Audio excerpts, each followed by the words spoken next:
Hello folks, hope you're having a good day today. Today I'm going to take a look at Ithaqua by August Derleth. It's the final of a 3-story series I'm going to be looking at by August Derleth that's written basically during Generation 1 of the H.P. Lovecraft Cthulhu Mythos. It's maybe a bridge work into Generation 2 as it comes in 41 and so forth. So it is written a few years after Lovecraft dies and so forth. So you can kind of take a look. And for me, Generation 1 stories are ones that were written by himself and others while he was still alive up to about 1940. And then from 40 to 60, I would consider it Generation 2. So it's probably a generational, cross-generational story, and it has elements of both. We're taking a look at that here for you today as a part of my sort of Halloween celebration during October of Cthulhu Mythos. I've called this Cthulhu Month and Mythos Month for myself. I start off with a ton of stories with you with H.P. Lovecraft and taking a look at some other writers like Robert E. Howard and so forth. And now we're taking a look at August Derleth for a few stories before we move on. And so forth. I'm probably going to move forward to some future stories as I spent a lot of time on Generation 1 stories. I am more fascinated with the first stuff that comes out. That's where this channel comes from. That's why this channel unpacks classics from the thing. So I spend more time reading stories from the first generation than I do second, third, and fourth. And Cthulhu Mythos, just like I do with everything else. That's just who I am as a person. I enjoy learning that context and how things came to be. And that's why this story came. That's why this channel even exists. Is to help get you that context and a feel for what's happening. And so forth, and why these things came to be. So now we're going to take a look at a next story from the Cthulhu Mythos. And the Cthulhu Mythos, as a reminder, is the place where H.P. Lovecraft in the Call of Cthulhu pushes horror to the next level. And basically he says that all of the basic story, it's now, the best horror works are never about like your tiny little survival or whether you're going to be able to get yourself rid of this ghost or this curse that you got from your family, but instead the big giant world that's out to get you. Nobody has your side. Nobody has your back. There's a sense of cosmic indifference, and so forth. And you are now, you're out on your own. The only reason why we haven't died is because nobody cares enough to kill us yet. And nobody is going to be coming in to help us. And the more we learn about the true reality of things, the more crazy and we're going to get. And there is knowledge that man was not meant to know all around us. And we should stop searching. And that's kind of the mythos in a nutshell. And there's a number of sort of shared elements within it that lots and lots of people have been writing for, probably 100 years now, and so forth almost. And they're continuing to write within this mythos. Big name writers from then till now, from like Neil Gaiman and such, or Stephen King, who have written in the mythos. So I want to take a look at it and unpack it for you. So we're going to take a look at Ithaqua now by August Derleth, which is, I have it in this collection here, which was published by Del Rey, and so forth. This has been published, I'm sure, in a few other places too. And so forth. And in my collection, it's a mighty 17 pages. So, again, not a long story, although he uses the 5 extra pages from the previous story of 12. Well, so this is kind of a sequel to the previous one, The Walker on the Winds, or The Thing That Walked on the Wind is the title of it. But when you get introduced to this Windwalker character who is going to be worshipped by this local tribe and so forth in this town of Stillwater, out in the sort of the Canadian wilderness by some local natives and so forth. And you're basically going to be following on and finding out who this character actually is, the Windwalker, in the story of Ithaqua. So basically what we're going to do is we're going to open up and so forth. And it's basically 8 years after the loss of a constable, and who is a Constable French. Constable French was chasing down this person who had been lost, and it appears like that person was never found, but although the case was solved, they had never actually told people about it because it's a little crazy. So now it's 8 years and they're starting to get some negative press and pushback saying, why haven't you solved, the missing case of this person who went missing from this small Canadian town? And they know what happens. And now they're starting to publish the report and so forth, so you can read the report. And this is the report of French, his last posthumous report of Constable French as he investigates the disappearance of this person. So he's going to start off by heading to this village out there. It's Cold Harbor is the name of the village, Cold Harbor. And so he heads on out there. He's going to take a look at it and so forth, and try to find out what happened to the person. He's going to find some footprints that head on off and so forth, and find some information about him heading on out. He's going to follow him out and such.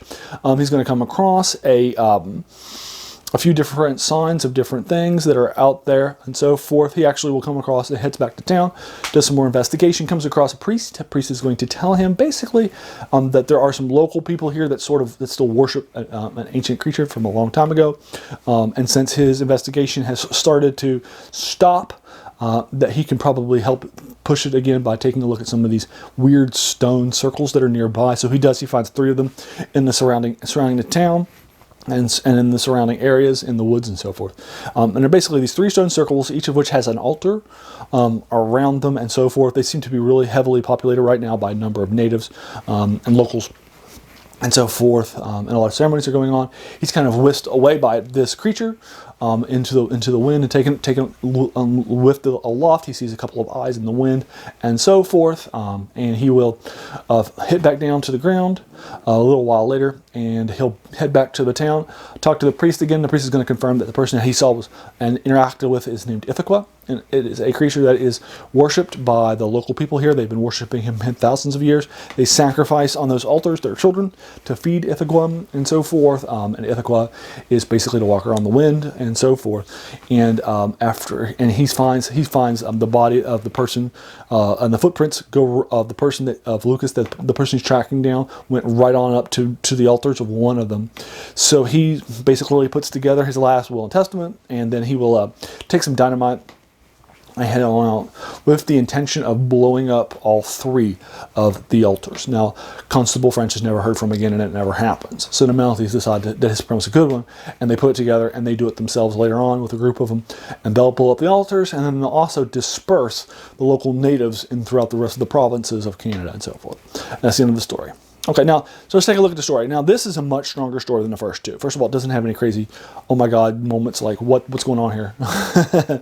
It also doesn't have a Deus Ex Machina at the end, like the first story does with the Elder Ones, or anything like that, which I appreciate too. Or even the second story has moved past that, and I appreciate that. You're living and dying on your own. And you have to deal with things on your own, so I appreciate that too. I also enjoy that the sort of world building that happens in Ithaqua too. I also like the character of Ithaqua. I think the character of Ithaqua is well done. It also barely appears in the story too, which I think is good too. You don't want to have a character in your story who takes over your story and dominates your story, and thus you lose your horror elements. It's horror. Horror is always best done from behind the scenes, rather than having something, right there in front of you the entire time, right? The Call of Cthulhu doesn't spend the entire time talking about Cthulhu and having you scenes of Cthulhu the entire time, right? You build up to who Cthulhu is throughout like a lot of stories, a lot of things, and then you only get the tiniest glimpse of Cthulhu at the end of the story, and it makes, I think, the story so much stronger, and so forth. And here, I think that Ithaqua by August Derleth is also suitably well done too. It has very little of a stage center. It appears early on, about halfway through the story, and then exits stage left, and then you're never going to see him again, right? The body will disappear and so forth, and will turn back up, lost and frozen and dead. So I mean, obviously the character's still interacting with the environment and so forth, but the actual character being there is no longer there, which I appreciate and I enjoy that's happening. You also have this really interesting thing that's happening with the local natives and so forth, the altars, them being blown up. I think it all makes sense. And so forth. I do think there's a little bit of Asiatic stereotype here, which I'm not a super big fan of. August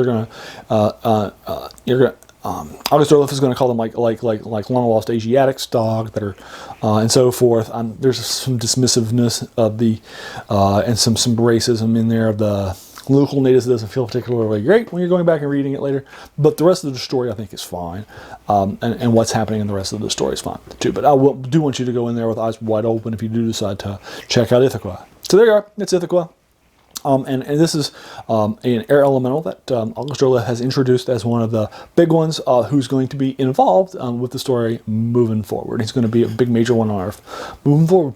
So there you are. That's Ithaqua, Walker on the Wind for you, who is an air elemental for you. So let me know what you think about the story below. Do you agree or disagree with my comments, or do you want to talk about anything that happens in the story? I'm happy to engage with it further in your comments below. Also, I want to, hey, if you like this please feel free to hit the subscribe button if you like this video, because there's going to be so many more things to follow. I really enjoy sort of unpacking these classics of science fiction, fantasy, and horror for you.